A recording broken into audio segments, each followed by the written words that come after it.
shall come to this world.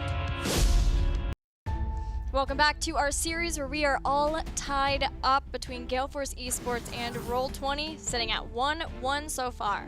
Now Roll20, very likely after losing that last battleground to pick the first pick, meaning that Gale Force eSports is taking us somewhere probably where they can play a lot of globals. Yeah, my first guess would be Towers, right? When I think of Gale Force eSports, Towers of Doom is their priority map. It feels like at least throughout phase number 1. I don't see any reason to expect that to change in phase number 2. So that's my guess. Yeah, especially with Braxis being banned by just about everybody. It's like banning Medivh versus Roll20. Let's see what the battleground is. Or not. In a hot minute. There we go. Oh! Curse instead of Towers. Still globals, just not Towers of Doom, huh? That was the first battleground that Gale Force picked versus Naventic, but they did lose there. You know,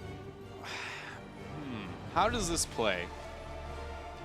I want to say I feel like this gives an upper hand, but after the last game, we saw that that window that I was worried about would not be able to exist even on a map like Tomb of the Spider Queen, and Gale Force found it. So now it's just, well, who can play the most clean? Who has the smoothest play on Cursed Hollow? Roll20 used to like this battleground, but stopped picking it after they kept losing on it. So it's not a favorite of Roll20.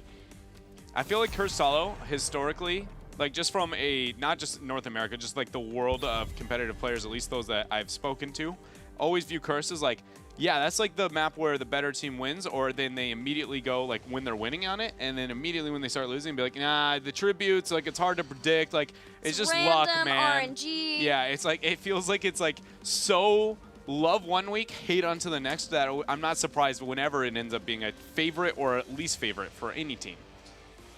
Last time in this position, Gale Force banned Genji. There's also an Uther possibility here. Maybe. I don't think they will ban a global. Actually, as I say that, man, I did not think they would want to ban that, because then they would either get Dahaka or Abathur. But they ban Abathur, Genji's going to be taken by Roll20. Yeah, so what is this rotation here? The Dahaka, what for Gale Force? Do they need the Uther, probably? Dahaka Uther? Dahaka Malfurion, you can move into the Medivh later, but there's no reason to move into the Malfurion before the Uther. With the Anub, okay, the Abathur ban leads to emphasis on the globals. It's Gale Force eSports at high priority globals on any map that it's viable. So yes, this is 100% Dahaka, and it feels like it's got to be 100% the Uther. But they're thinking. I mean, it could be Greymane too. Greymane or Li Ming. They're just waiting it out so long. It's obvious that they don't agree. Okay, Dahaka Uther. It's just an interesting how I just thought there was no way we go 40 seconds. Like it's an instant lock, or it's like we're never picking those two. But it's going to be locked in here. Tassadar Vala as well for Roll20. Well, Gale Force did leave their support all the way to the end of Curse last time. So it seemed like there were a lot more highly prioritized heroes for them on this battleground than making sure that they had their support, because in this same situation happened where both Uther and Malfurion were up. They let it go through the Ariel. What about Tracer? There's so many scary things. Ariel. There's Illidan, but Gale Force probably takes that. Yeah, Ariel is a problem, not Tracer. If Gale Force banned Tracer, I actually might lose my mind. I would be very surprised if they move that route. The #1 ban that stands out to me. Oh yeah, because there's Genji up there. Yeah, for some reason I thought that was a noob.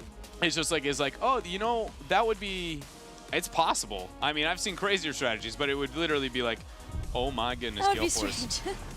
I didn't think they would commit to the Ariel though. They go for it. They don't want to deal with that. So now they are going to pick Arthas, or they're going to pick Illidan. Yeah, so there's the ban on Arthas. This is 100% an Illidan pick on the side of Gale Force now. You're into a task that Arthas was banned. Roll20 has to be baiting this Illidan really hard, but what counter do they have in their pocket? Because you just gave up both globals, you volunteered to lose the holy, like, trifecta, and now you're leaving an Illidan that you baited, essentially, Gale Force into. This is You know, you see what I'm saying here? Yeah. This is stars aligning way too perfect for this. So what is the counter? Are they? I mean, we're looking at Justing and Buds as the last heroes. Varian's not enough. No support's enough. I don't know. I'm scared for Roll20. That's all I feel right now. If this Illidan picks up in this rotation and just any reasonable backline to be able to help him out. Varian taken with it. No way. Varian Greymane. They don't take the bait. They instead give it up. Illidan's going to go over to the hands of Roll20. No, they can't. They have to go Warrior support. They right. Can't. Why Is this not? the return of solo support Tassadar? Kappa. I wish. I'll be honest. I wish. Not really. Solo Test was actually really scary. When Fnatic made that a thing on Zoom, it was actually, I hurt my brain trying to figure out how you take that strategy down. So for frontline, I wouldn't mind the Diablo. We have a noob gone. Stitches could be picked, but it's not that appealing. Justin's playing a lot more Muradin at the midseason brawl. And then support, you can expect it with Uther and, Malfurion's up, so. Brightwing and Stitches. That's the answer to the Illidan? I don't think it's Illidan Well, now. not anymore, but that essentially was why they transitioned their draft the way that they did. They intended to move into the Brightwing early on if they had moved that direction. It just, Roll20 here, I feel like they were aiming for something really heavy with their draft early on, and it kind of just was like, oh, that's not going to work, as the draft was respected by Gale Force. Because, I don't know, it's a long conversation, so I'm not going to go over all of it, but essentially how Roll20 drafted that, no matter what, they committed to something that was uncommon because they were trying to bait it and it wasn't taken, so they have to show it anyways. Essentially is what this is. Not completely, but they have to show at least some of the thought process there, and they did with the Brightwing and the Stitches. What's left for, it's either Li Ming or Lunara would be my guess. Li Ming because they comboed the double reset last time on Cursed Hollow versus Team Naventic 2. I'm really surprised that we saw the Greymane rotation for Gale Force.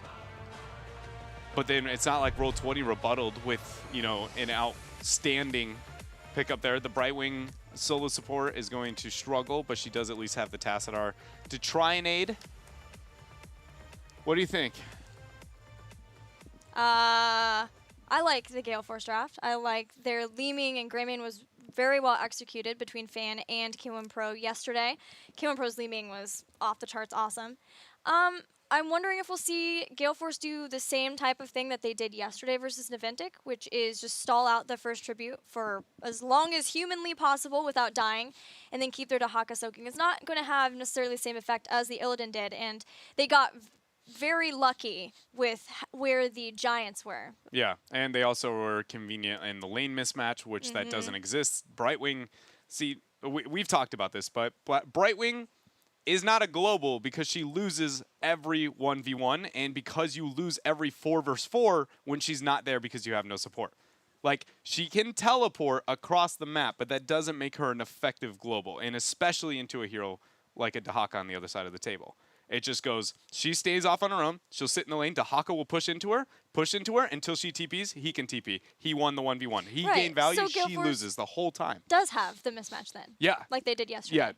Yeah, they do have the lane mismatch into their favor. That is correct. All right, so let's get into the game. We're tied 1-1 between these two teams as we head into Cursed Hollow. We'll see you there.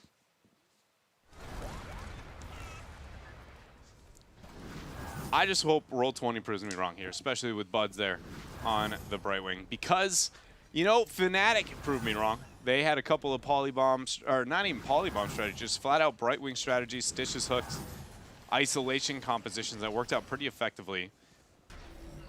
So much so I would expect this to be Emerald Wind, not going into the Blink heal. Yeah, that's what we saw. It was even on this Battleground, right? Yeah. They executed that.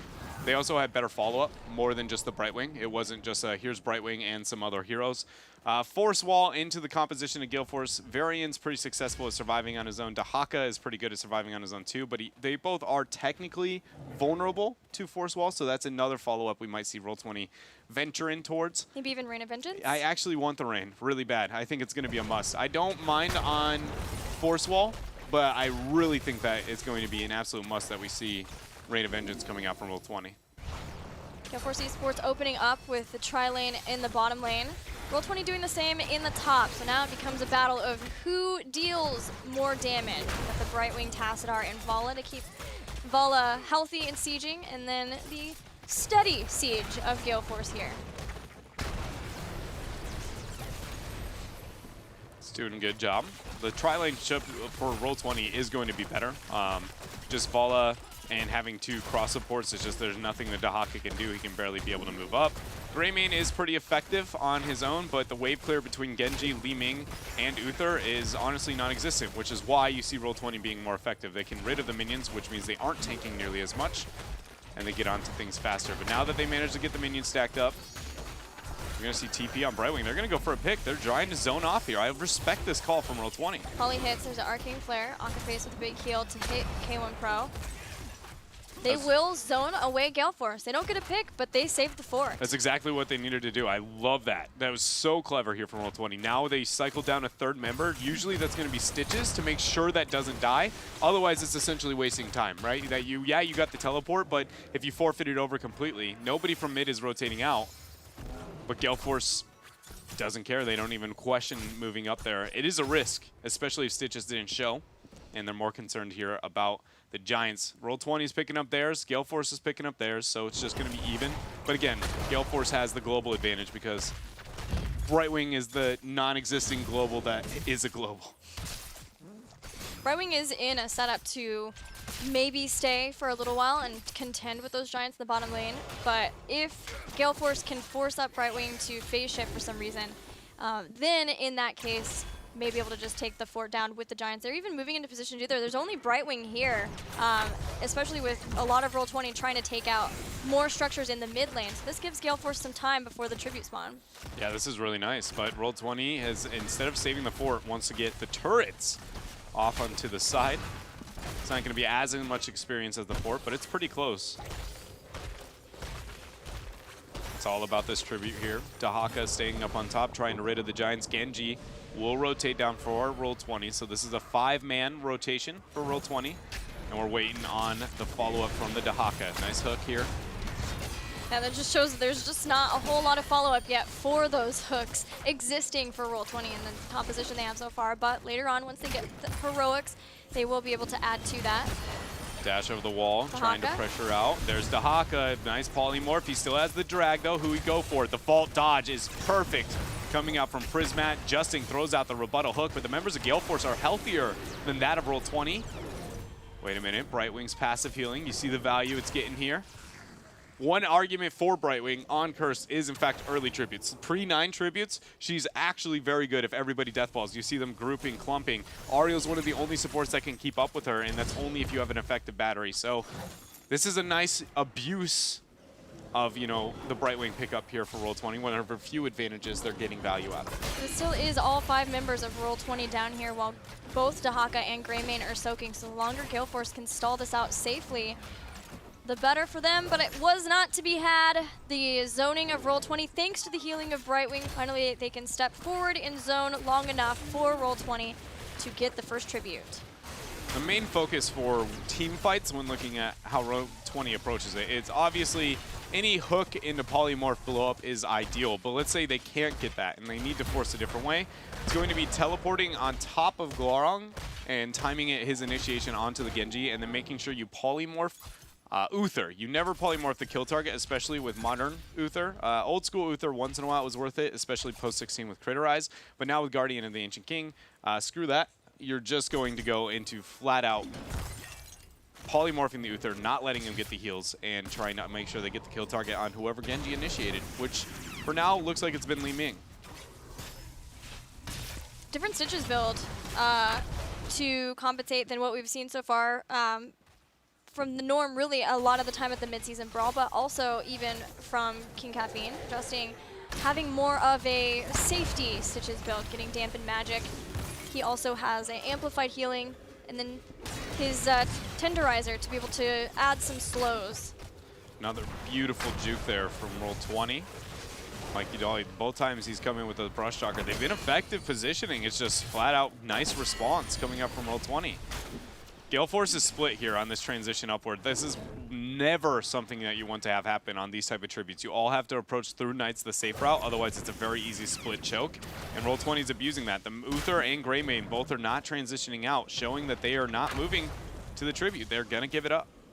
Great, again, soaking of those abilities. Here comes Brightwing to phase shift in, immediate polymorph 2, but a shield wall does get off. Still not enough to save Varian, so Varian is a kill in this fight.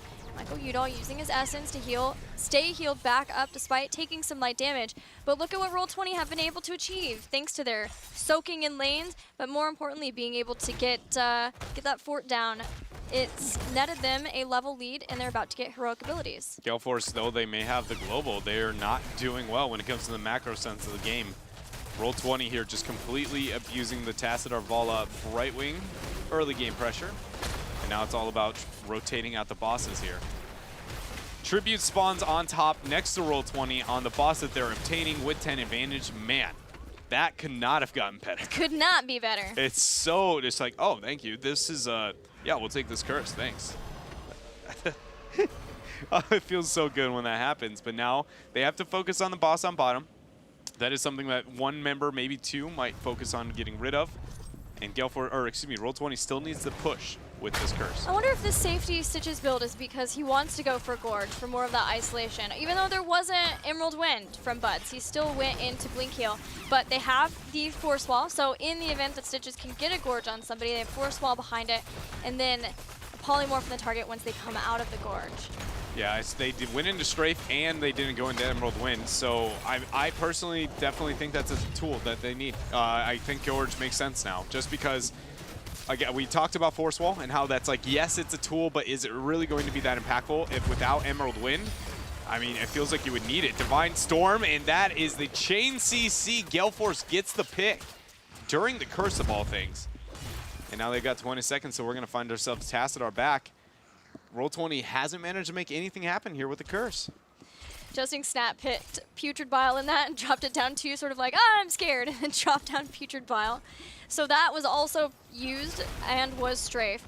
With Divine Storm being the only big heroic to be used, this is a really good fight, potentially for Gale Force 2. Taunt hits Genji out of Dragon Blade, and he is blown up. And now you see Udall getting the adaptation. Another drag, Blink Heal, it doesn't matter. They have the damage follow-up here. Two members have ended up falling. Force Wall. It's going to buy the time for Roll20 to back out here. Cap is desperate. He wanted more, but he does not commit there to the Stitches. The front wall of this keep will now go down. But it's still not that great of news. You know, the two forts still stand here for Gale Force eSports. They're getting a keep front wall, yes, but now this is where Roll20 wants to fight. They're going to look to rebuttal back, chasing with the Stitches and long distance to safety. That's exactly what they want here with this comp. Drag stops Putrid Bile from getting into the back line, but Justin gets there anyway. Akaface and Michael Udall zoned away thanks to the Force Wall. Again, a perfectly placed from Prismaticism. Uther goes down, so does Michael Udall. And that is 2 kills so far. King Caffeine once again stopped thanks to the wall being built. This is actually Goku playing on the Tassadar, so great Force Wall play either way from Roll20. Yeah, it's showing that they've got some flex even with the new member there on this roster. And that was just, you know, Gale Force, it's one of those moments where you can understand the thought process, because when they get those small wins, you got to go, what can we get onto the map? And the closest thing is the keep for a wall. It's just when you look at your opponent's composition, you take, again, what territory, what parts of this map do they really like to fight into? Force Wall Tassadar with a Genji and a Stitches is like, yeah, it's going to be when we have no fort, you're overextending up onto the keep, and that led to 3 more kills. So now suddenly, Roll20 is back to the lead they had before, a full level. They're conveniently not ahead up into tributes. Boss is going to be down for a while, so Gale Force should be able to abuse Dahaka to make up for their experience disadvantage so far. But it's not the early game that they were hoping to have. You expect Gale Force with this type of draft to be way more effective early game unless Roll20 was getting picks, and they just flat weren't. They were just getting out-rotated. Would you like to have seen Gale Force instead, once they got those kills, rotate straight up and just take down the forts? It just, yeah, something. Anywhere, any other part of the map. I can see why you go for the keep, front wall. It makes a lot of sense, but if you take the second glance at the comp, then you just go, like, this is what they want. They need this fight, and they're going to take it immediately after this. And you didn't really have any major argument as to why they shouldn't either.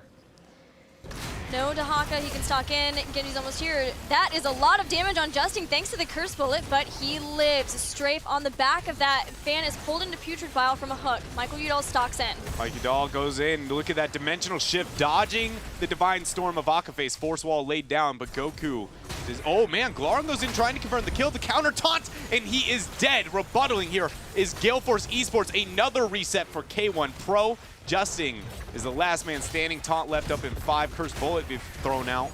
3 for nothing. Gale Force, man. You cannot just get greedy or they punish. Yeah, especially versus Taunt, a Taunt variant. And they have Shattering Throw now for the shielding of Tassadar. So there's no hope of being able to have that as well. He's going to bust right through the shield. Perfect turn from King Caffeine. There is so much crowd control. Glaurung got a little too over-aggressive, a little too hypey, and was punished for it. And now Gale Force find themselves with that level advantage. The Giants up on top are something they're going to have to attend to before we find the next tribute up. But boss for them is on the map. When looking at Roll20s, they've still got a little bit longer, 1 second. Oh, there it is. Roll20 is going to start it on up. Gale Force, they have to invade now. They're too slow to start their own and take the trade. They're not going to do either. No, they're not doing anything really. They sort of waffled around trying to figure out, started heading there. Now they're starting their boss. Tribute is there too. Roll20 has the opportunity to time-wise invade, but the 16 is enough of an incentive to make it's kind of their call if they feel like they have a major advantage when it comes to the boss itself. But they don't feel that way. They're going to be able to give this up to Gale Force. And it's a trade. Just buying time for Roll20 to catch up here. Luckily, though, Gale Force is just 1 tribute away from getting themselves this curse. Boss defense trading for both the sides. You know what we have for 16. Banner of Dalaran is the only change-up I see from Varian, but in this instance, being able to give extra spell power. So we talk about on Tomb of the Spider Queen and Cursed, finding the win conditions can be a little bit weird. Gale Force is on a perfect trajectory of having that awkward moment right now. This next tribute, if they capture it and they fail to open up the map as in more than 1 keep, or at least not apply pressure to anything more than 1 keep, and especially if they don't get 1, you've wasted a tribute this late into the game. You just can't do that. Because now, then boss absolutely becomes your win condition. Nice hook here. Fishing hook too. Polymorph hits, but Michael Udall popped adaptation, so he's alive. Gale Force can start to try to turn this, and they do. They take out Tassadar with another well-placed taunt. Just way too much damage coming out from Gale Force with the taunt, Curse Bullet follow-up. It's swift, and it's deadly. Here's going to be the tribute, and again, this is a very crucial window for Gale Force. They need to minimum 1 keep with this tribute. Otherwise, they find themselves in that limbo of like, well, tributes are not reasonable for our win condition, so it's only a boss, and you never want to feel crippled and pushed into that. The only other area is taking the keep so you have catapults, so you have that lethal, and more importantly, vision on the map. Well, Gale Force knows that they've already taken out the towers in the bottom. Oh, fishing hook almost caught somebody from Gale Force. Dahaka can maybe push one of the other lanes. No, he looks like he wants to just come in and hope that they can maybe get a pick from someone to end this, especially with the taunt. Damage not quite all there to take down somebody as tanky as Justin, but they do use Curse Bullet. Yeah, I missed. Now look at Justin. There's a force wall. The drag was used. Hook goes down, hits a giant. Caffeine trying to retreat, slows out there from Goku. Look at Li Ming fleeing in the damage. Glaurung doesn't want them to back away. But it looks like he now accepts his fate. Flash thrown, bit of poke, and now it's going to be cycling out towards the mid keep here for Gale Force. It's so hard to find an opening at this point. Gale Force, when they're fighting out in the open, somebody from Roll20 always ends up on their doorstep. They just turn around, taunt, and take them out. But now when they are in Roll20's country, it's hard for them to figure out an opening, especially because of these giant fishing hooks from Justing. And now Gale Force is bottom boss is their win condition. Top could be, but it's only off of the fight itself because the top 4 in the distance of the lane, it's just way too easy to get a defense there from Roll20. You can just fling out spells left and right. So they got the bare minimum, but they definitely did not get a ideal amount here off that last curse. Gale Force, they want this. They don't want to give up the invade. They go in, the taunt, the curse bullet. Justing is actually just deleted. Just a fraction of a second, 100 to 0, gone. And now that's a tribute, or excuse me, a night camp for Gale Force. Turns out curse bullet's pretty good. Yeah. The taunt, curse bullet, dream. You've got mirror ball, 5 magic missiles in your face too, all of Li Ming damage. And that's what I was talking about. It's like anywhere else on the map other than at Roll20's base, Gale Force will execute anybody. They're now looking to open up this top 4. This is nice. This is what they have to do. It's going to be, again, just trying to find a way to set up more win conditions. It also helps in the experience race. They'll have the 20 mark, and they'll be able to hopefully set up a party shrub somewhere on the map where Roll20 does not expect them. Catch them off guard. And they actually have a really good party shrub comp. That's not something we often talk about, but just how much insta-CC and burst you have, Curse Bullet, Taunt, and Benediction Uther is all you can hope for. Li Ming with that follow-up, it's just nobody should be able to move out onto the map comfortably for Roll20 now from this point on. Bottom boss in 20 seconds. Gale Force eSports starting to make the rotation in. Seeing that, though, Gale Force are going to go back with Michael Udall and clean it up, but they're getting into position. Gale Force have 20 advantage, and it does feel like this is the momentum is all in Gale Force's favor. There's nothing really that Roll20 have been able to do to get through the short cooldowns that Gale Force have. The only thing here is maybe if King Caffeine had used Taunt, but the cooldown is just so short that you would have it back, but using Taunt before everyone else is in position. Roll20 are going to be forced to fight out around this boss without their level 20 Storm Talons. Yeah, this is huge for Gale Force. The fact that they have a 20 advantage and this boss is up. Again, this was because of the curse, how that played out. This is their win condition, and this is the best fight they're going to get. So this is huge for them. It's already down to 50%. You see Roll20, they're questioning if they want to go in. The taunts use cleanse as well. They end up surviving. The boss is still very much alive, but that flash damage coming out there over the wall, and already Justing is dead, but look at Glaurung trying with the Dragon Blade. He can't get a reset. The boss is not down. The boss is not down, but Gale Force eSports are pushing off Glaurung, and they can move back into position. The stun? It goes on to Uther. He's got redemption, though, so intentional death there. I thought for a second, I was like, oh.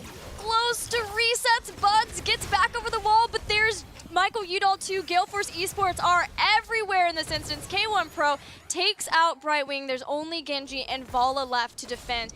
Some health bars are low for Gale Force eSports, but Akaface has a full mana bar. He'll be looking to heal them right back up. And I don't think there's any way Roll20 can stop this, especially with that initiation once more, showing why this composition was drafted by Gale Force. Didn't think I'd say it, Gilly, but this means Gale Force eSports, in fact, is going to take a lead over Roll20, 2-1 in this series. Roll20 just had such a hard time dealing with those low cooldown heroic abilities that were high impact. When you pair Taunt and Cursed Bullet together, anybody was a target, even somebody like Stitches. He was scared to be able to move out, even with the tanky Stitches build, scared to move out in a position. That's why he had his fishing hook for long range. But having Putrid Bile, he wanted to be able to drop that down in the locations where they were fighting. It just did not work out for them other than when they were just holding their own ground earlier on. Yeah, it's a really hard, situation to deal with on the side of Roll20 whenever they fell behind. Especially, I thought after that curse that it would be too much, but then when they can catch people like Glaurung or at least split that pressure, it was, I would say, very convenient. The fact that again that bottom boss was available in the 20 window, because if I criticized the curse and only getting one tribute. That you would argue, like looking at the end of the game, you'd be like, why? They ended exactly where they needed to. But again, if you change that where they don't get that staggered death, they don't get more experience onto the part of the map, and they don't have 20 advantage, suddenly that boss fight is not as advantageous for Gale Force eSports, and it could have been a total wipe and clean slate for Roll20. There were, again, some times when members of Roll20, though, were also conveniently in a location where you could turn around and taunt and catch them really quickly. So whether this was a change in communication where they're still trying to figure things out, you know, we know that Roll20 also doesn't run stitches that often either, and trying to figure out how far out can Justin be, when should Glaurung be flanking from the side as that Genji with the Dragon Blade. You could tell that there was some things being worked out there for Roll20. Yeah, and I feel like that only put more value into some of the words we heard from Casanova yesterday about learning a new role and trying to learn the warrior role. He's like, yeah, dude, I mean, I can just die in a fraction of a second. That whole game, you saw Justin. He was like, if I move out just legitimately one click too far, Justin, or I give the variant combo comes in, and I have no opportunity. He even spec'd into the tankiest version of Stitches you actually could build. That was why he was taking it, because he had so much pressure, and still it was just like Stitches is easy to blow up. It just shows the power of that kind of draft. All right, well, we're ready for the Battleground